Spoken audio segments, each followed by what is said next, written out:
अस्सलाम वालेकुम। आज हम आपके साथ CS507 कवर करेंगे इंफॉर्मेशन सिस्टम।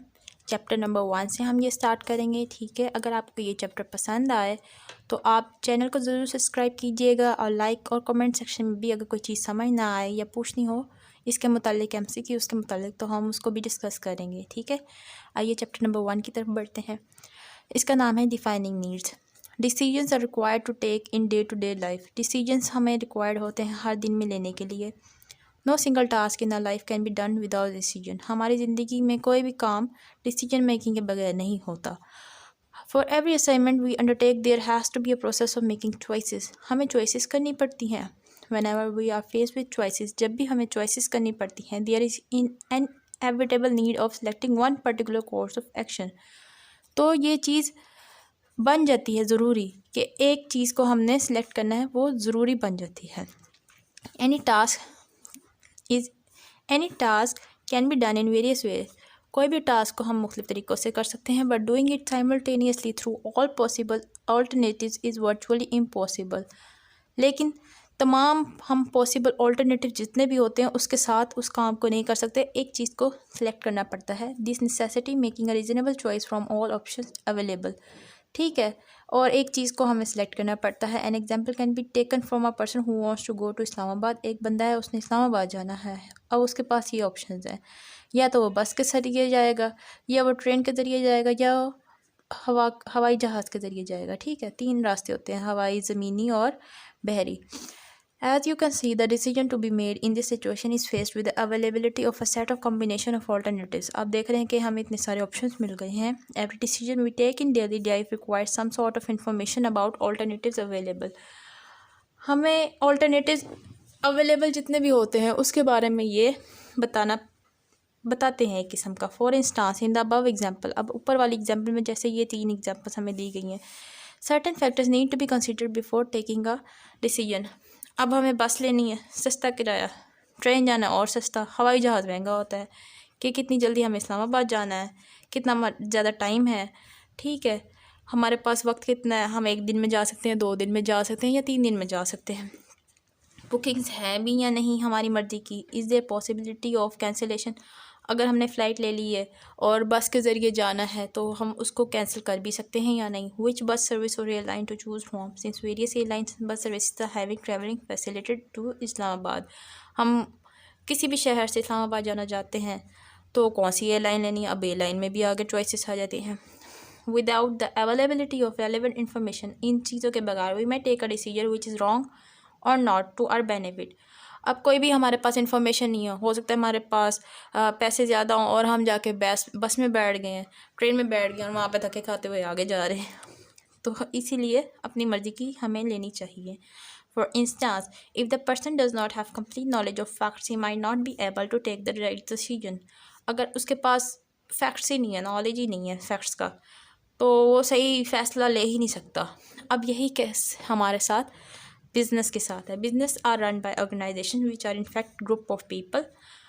बिज़नेस को रन करते हैं ऑर्गेनाइजेशन जो कि लोगों का मजमूआ है। ये बहुत इंपॉर्टेंट लाइन है, इसको अंडरलाइन कर लें और इसको मार्क कर लें, ये MCQ भी बनता है। Businesses are run by organisations which are in fact group of people. As individuals have choices to choose from, organizations also face various alternatives in day to day operation. इसी तरह जैसे एक बंदे के लिए हमें चॉइसेस लेनी पड़ती हैं, ऑर्गेनाइजेशन को भी चॉइसेस लेनी पड़ती हैं। Decisions are made by individuals from management. ठीक है, डिसीजन जो होता है मैनेजमेंट का एक बंदा बनाता है। अब वो ऑर्गेनाइजेशन है उसको रिप्रेजेंट करते हैं, अंदर बहुत सारे वो होते हैं मैनेजर्स। नीड फॉर इन्फॉर्मेशन, हमें इन्फॉर्मेशन क्यों चाहिए। Information is required in day to day decision making. Information हमें रिक्वायर होती है हर दिन में कोई भी फ़ैसला लेने के लिए। हमने कोई भी फ़ैसला लेना है तो उसके लिए हमें मालूमात होनी चाहिए कि हम फ़ैसला किस चीज़ का ले रहे हैं। Without the availability of right quantity of information at the right time, the process of decision making is highly affected. ठीक है, अब हम अवेलेबिलिटी नहीं है हमारे पास या है तो डिसीजन मेकिंग हाईली इफेक्ट हो जाती है। For this reason various sources of information are use to extract information. इसी के लिए हम बहुत सारे सोर्सेज इस्तेमाल करते हैं कि इन्फॉर्मेशन को ले लें। सम ऑफ दीज आर आधा नॉलेज हमें न्यूज़पेपर से, अखबार से आ जाता है। इंटरनेट आजकल बहुत तेज़ है, मार्केटिंग ब्रोशर्स होते हैं, जैसे इश्तिहार आ जाते हैं, और फ्रेंड्स और रिलेटिव्स, हमारे ख़ानदान वाले तो वैसे ही बहुत तेज़ होते हैं इन्फॉर्मेशन देने में, तो ये सब हमें चाहिए होती हैं चीज़ें। Sources of information. Sources of information are generally categorise as primary, secondary and tertiary. कितनी तरह की होती हैं? प्राइमरी, सेकेंडरी और टर्शरी। 3 तरह की सोर्सेज ऑफ इंफॉर्मेशन होती हैं, प्राइमरी, सेकेंडरी और टर्शरी। ठीक है, ये आपने हाईलाइट कर लेना यहाँ से, depending on their ordinality and their proximity to the source of origin. अब वो सोर्स हो सकती है कि मतलब कि किसी एक चीज़, वो ये सोर्सेज के हिसाब से हमने इनको कैटेगराइज किया है। ठीक है, कहाँ से? For example, initially finding might be communicated informally by email. हमें एक ईमेल आ गई है और presented at meeting before being formally published as, अब जो भी हमें पब्लिश की है, ठीक है, इंफॉर्मेशन आई है हमारी, तो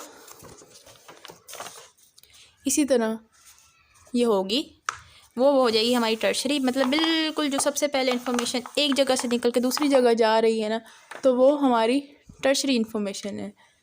ठीक है, और इसके बाद primary source, once published they can be indexed in a bibliographic database and repackaged and commented about others in secondary sources। ठीक है, और एक दफ़ा पब्लिश हो गई है तो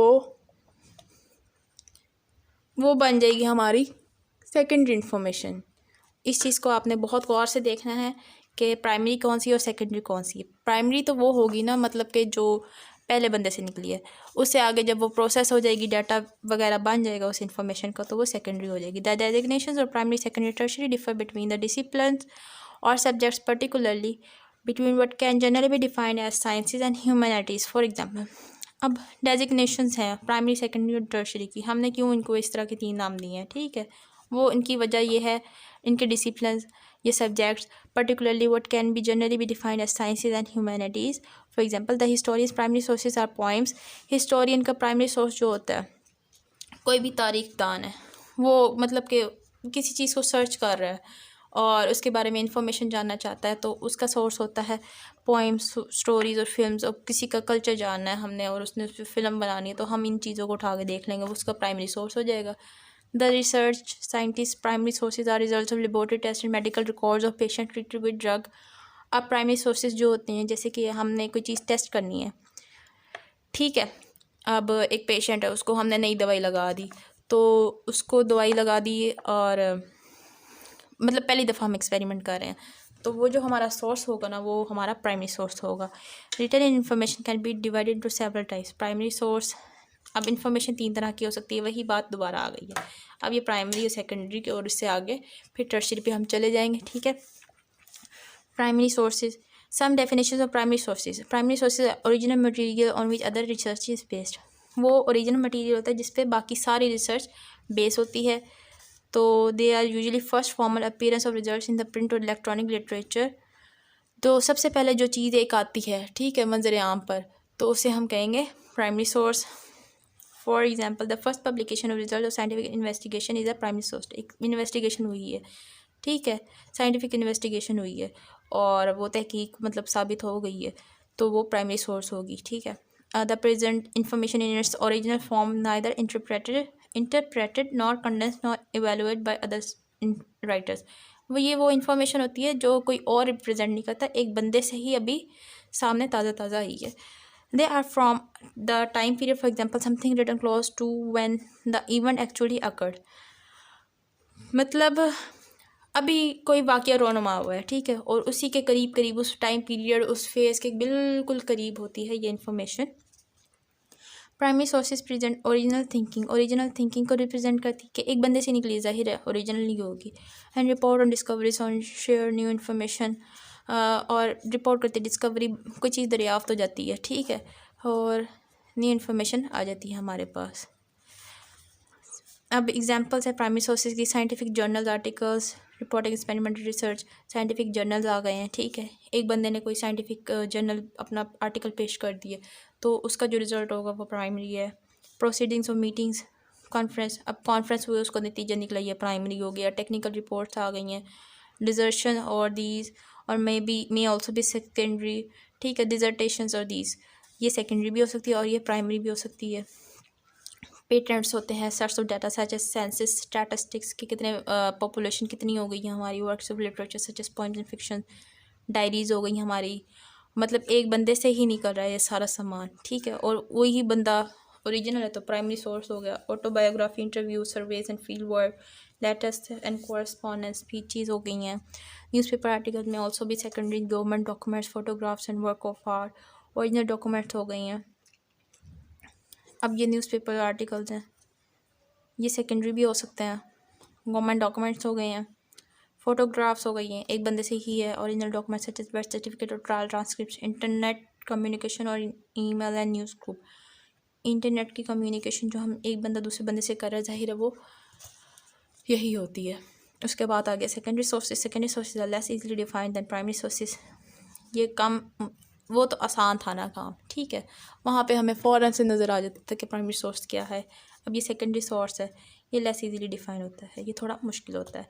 अब जैसे ये न्यूज़पेपर्स था, आर्टिकल्स, ये प्राइमरी भी हो सकता है, सेकेंडरी भी हो सकता है, जैसे न्यूज़ वो होते हैं अखबार वाले, और ये dissertations. What some define as secondary source, other define as tertiary source. कुछ लोग इसको सेकेंडरी भी कह सकते हैं, कुछ इसको टर्शरी भी कह सकते हैं। पहली स्टेज हम प्राइमरी, दूसरी स्टेज एक बंदा पहले से पहले बंदा गया, फर्स्ट पर्सन, ये हो गया प्राइमरी, और इधर से इधर गया, ये हो गया सेकेंडरी,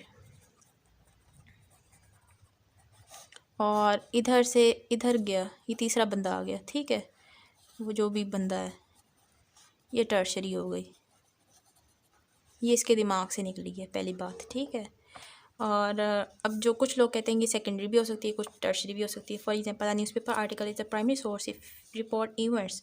हो सकता है वो जो अखबार वाला है वो पहली दफ़ा लिख के आ रहा है, लेकिन एक better secondary source if it analyses and comments on those event. अगर उस पर कमेंट्री सेक्शन स्टार्ट हो गया तो इसका मतलब है वो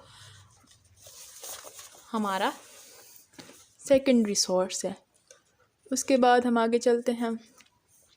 in science, secondary sources are those which simplify the process of finding and evaluating the primary literature. Science के अंदर सेकेंडरी सोर्सेज वो होते हैं जो सिंप्लीफाई करते हैं प्रोसेस को, फाइंडिंग्स और इवेलुएटिंग को, ठीक है। जैसे हमारा किसी ने एक पोइम दी, उस पर तबसरा आ गया, आर्टिकल क्रिटिसिज्म आ गया, तो वो हमारा सेकेंडरी सोर्स हो गया। They tend to be works which prepackage, reorganise, reinterpreted, summarise, index और otherwise add value to the new information reported to the primary literature. अब वो इन चीज़ों जो प्राइमरी डाटा है उस पर क्या काम हो सकते हैं कि वो सेकेंडरी बन जाए, ये वो उनकी एग्जांपल है। रीपैकेज, रीऑर्गेनाइज कर दिया उसको, फिर उसको दोबारा एक्सप्लेन कर दिया, समराइज कर दिया, इंडेक्स और otherwise add value. Some definitions of secondary sources हैं, इनकी एग्जांपल्स आ गई हैं। Describe, interpreted, analyse and evaluate the primary sources करती हैं, उसको डिस्क्राइब करती हैं। इंटरप्रेटेड, एनालाइज, ये जो भी डाटा आया हमारे पास, डाटा आया पहला, उसके ऊपर प्रोसेस हुआ तो वो बन गई सेकेंडरी, ठीक हो गया। और इसके बाद है comment on and discuss the evidence provided by primary sources. Comment किया उस पर, जो भी हमने कमेंट सेक्शन जैसे है, किसी का डाटा आया और हमने उस पर कमेंट कर दिया तो वो हमारा बन गया secondary. Are works which are written after the fact which with the benefit of hindsight. Are works which are written after the fact with the benefit of hindsight के मतलब कि जो हम काम लिखा गया वो वाकई लिखने के काबिल भी था या नहीं था। अब आगे है some examples of secondary sources. Bibliography होती है, ठीक है, बिब्लियोग्राफी कोई भी किसी के बारे में हम लिख रहे हैं तो ये सेकेंडरी होता है। बायोग्राफिकल वर्क होता है, और कमेंट्रीज होती हैं, dictionaries, encyclopedias, dissertation and these and more, ठीक है। आपने इन चीज़ों को हाईलाइट कर लेना है क्योंकि ये सारे MCQs हैं। प्राइमरी जितनी भी एग्जांपल्स हैं ये सारे के सारे आपके MCQs में आएंगे, थोड़ा सा इसको याद कर लीजिएगा क्योंकि बिब्लियोग्राफी और बायोग्राफिकल वर्क का बहुत ज़्यादा कॉन्सेप्ट है इसमें CS 507 में, तो ये MCQs बेस्ड है। कमेंट्रीज आ गया, डिक्शनरीज, इंसाइक्लोपीडियाज में ऑल्सो भी टर्शरी होता है। Dissertation of these usually primary, ये अभी आ गया, ठीक है, ये ज़्यादातर प्राइमरी होता है और कम बेश सेकेंडरी होता है। हैंड बुक्स आ गई हैं, डाटा कंपाइलेशन में ऑल्सो भी tertiary. History, indexing, abstracting tools and use to locate primary secondary sources में ऑल्सो भी टर्शरी। जर्नल्स हो गए, आर्टिकल्स हो गए हैं, ठीक है, और अदर देन साइंस में ऑल्सो भी प्राइमरी न्यूज़पेपर्स आ गई हैं, हमारी अखबारें आ गई हैं, पॉपुलर मैगजीन्स आ गई हैं, ऑल्सो भी प्राइमरी रिव्यू आर्टिकल्स और लिटरेचर रिव्यूज़ हमारे आर्टिकल्स आ गए हैं। ठीक है, जैसे हमने कैसे रिव्यू किए इन आर्टिकल्स को, तो वो प्राइमरी भी हो सकते हैं और वो सेकेंडरी भी हो सकते हैं। टर्शरी सोर्सेज आ गए हैं आगे। ठीक है, अब तीसरा आ गया है, this is the most problem. अब सबसे ज़्यादा प्रॉब्लम कौन सी आती है, ये MCQ बन सकता है कि इन तीनों में से कौन सा प्रॉब्लम ज़्यादा होता है फाइंड करने में और कौन सा कम होता है। Some definitions of tertiary resources work which list primary या सेकेंडरी सोर्सेज इन रिसोर्सेज। अब पहले तो सोर्सेज था ना, अब रिसोर्सेज इन स्पेसिफिक सब्जेक्ट। री का मतलब है दोबारा, सोर्स को दोबारा दोबारा दोबारा जब किया जाए तो उसको बोलते हैं resources. In a specific subject area, materials in which the information from secondary sources has been digested, reformatted and condensed to put into a convenient, easy to read form है, sources which are once removed in time from secondary sources है। ठीक है, अब देखें digest कर लिए उसको आगे फिर गुच मुच करके फिर आगे बयान कर दिया, एक बंदे से दूसरे बंदे ने बयान किया, फिर तीसरे बंदे ने बयान किया, वो बात महल्ले में फैल गई, उसको हम कहेंगे टर्शरी।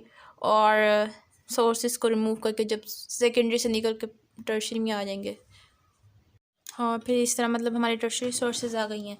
ठीक है, यहाँ पर मतलब कि हमें अब इस तरह समझ आ रहा है।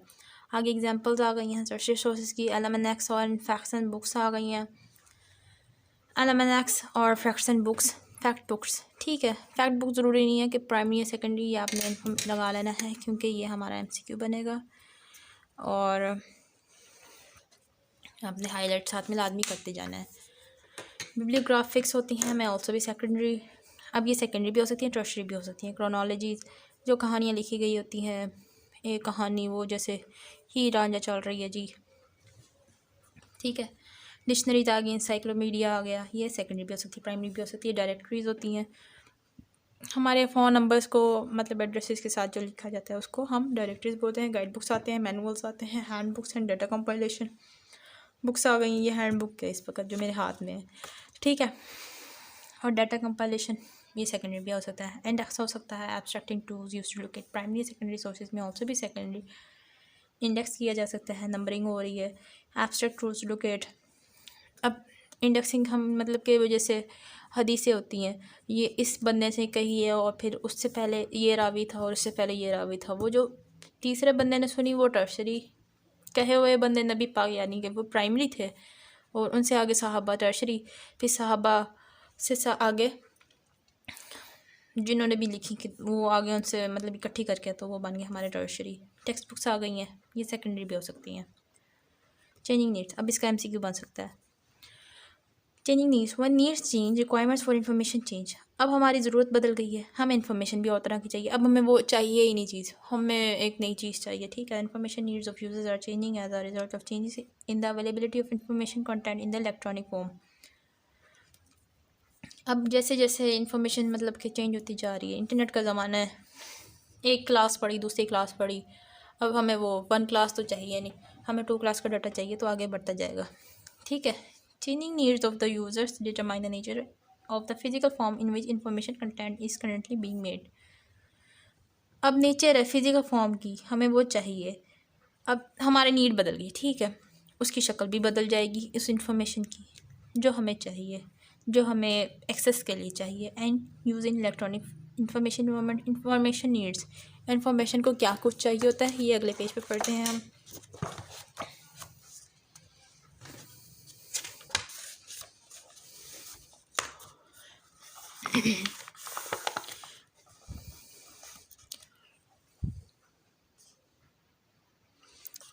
Each user has a different type of information need depending on what he is trying to find and why he is trying to find it। हर इंसान को ये ज़रूरी होता है कि वो क्यों वो इन्फॉर्मेशन ढूंढ रहा है और किस लिए ढूंढ रहा है। If we can determine the most common information needs a site users have, we can select the best few architectural components to address before those information needs। ठीक है, अगर हमें पता हो कि इस बंदे ने आके देखना ही किया है इन्फॉर्मेशन वेबसाइट पे, ठीक है, हम वैसी ही वेबसाइट बनाएंगे। हमें जब डाटा ही नहीं पता कि वो बंदा क्या कर रहा है इस वेबसाइट पे, तो हम उसको कैसे समझाएंगे। For example, if the user is designing a staff directory, एक बंदा है उसे स्टाफ की डायरेक्टरी बनानी है। ठीक है, डायरेक्टरी नाम एड्रेस पता, we can assume the most users are searching for item they already have information about, ठीक है। अब आधे से ज़्यादा दुनिया को तो वो चीज़ें पता होंगी, आधों को नहीं पता होंगी। The user already knows exactly what he is looking for. अब उसको पता है कि मैंने क्या ढूंढना है। He has the term necessary for to articulate that need. अब उसने ये बात, आर्टिकुलेट कहते हैं एक्सप्रेस करना किसी बात को, अब ने उसने नीड को एक्सप्रेस करना है। And he knows that staff directly exist, उसे पता है, मुझे पता है। जैसे एक बंदे ने बनानी है और दूसरा यूज़र है, यूज़र यानी मैं। अब मुझे पता है उसके पास ये सारा डाटा है, ठीक है। तो मैं उसके पास सीधा जाऊँगी, उसको कहूँगी मुझे भी फलाने बंदे का नंबर और एड्रेस दे दो, तो सामने वाला मुझे दे देगा। अब सामने वाले की भी बात हो रही है, दोनों की हो रही है यहाँ पर। And that it's the right place to look. This type of information need would be best serve by employing a search system. अब एक सर्च सिस्टम होगा तो वो उधर जाएगा। So resources should be invested in developing and maintaining a comprehensive search system. एक अच्छा सा सर्च सिस्टम लगाएं ताकि जो भी बंदा आए, एक बंदे ने डायरेक्टरी आके देखनी है यूज़र ने, तो उसके लिए एक बेहतरीन डायरेक्टरी लगाई जाए। An example, the search user are often new और इनफ्रिक्वेंट विजिटर्स। अब मैंने एक वेबसाइट सर्च की है, ठीक है, तो हो सकता है मेरे लिए वो नई वेबसाइट खुल गई, कोई मैंने खोलना कुछ था और नाम कुछ लिखा और खुल नई वेबसाइट गई उसी नाम से। And perhaps the sites content scope is changing frequently, और उसका जो कंटेंट है उसके अंदर सब कुछ डिफरेंट था, मतलब कि मेरी सोच से बाहर था। Wow, that's so good. तो so the information architecture probably should be very good at supporting orientation. अब मैं आई हूँ, गलती से आ गई हूँ, लेकिन मैंने उसको देखा, मैंने कहा यार ये तो बहुत अच्छी वेबसाइट है, मतलब कि बेशक मेरा काम नहीं था उस पर, लेकिन वो मेरे मतलब की निकल आई, तो मैं उसको सर्च करना स्टार्ट कर दूँगी। If that's the case, invest in the table of contents और सम अदर, ठीक है, components that's effective at orienting users and communicating what a content is contained in the slide। हर चीज़ जब दूसरा बंदा उससे मुतासिर हो जाए और वो रिज़ल्ट कर दे कि ये बंदा हमारी वेबसाइट पे आके चीज़ भी लेकर जाए, तो उसको बोलते हैं इफ़ेक्टिव, ठीक है। ऐसी कम्युनिकेशन होनी चाहिए। तो आज हमारा ये लेक्चर ख़त्म हुआ, लेसन नंबर 1। हम कल लेक्चर नंबर 2 कवर करेंगे। उम्मीद है आप सबको ये लेक्चर बहुत पसंद आया होगा। मेरे चैनल को सब्सक्राइब करना मत भूलिएगा। मज़ीद अपलोड्स और लेक्चर्स के लिए आप सबका बहुत शुक्रिया, टाइम के लिए बहुत शुक्रिया। अल्लाह हाफिज़, अपना ख्याल रखिएगा।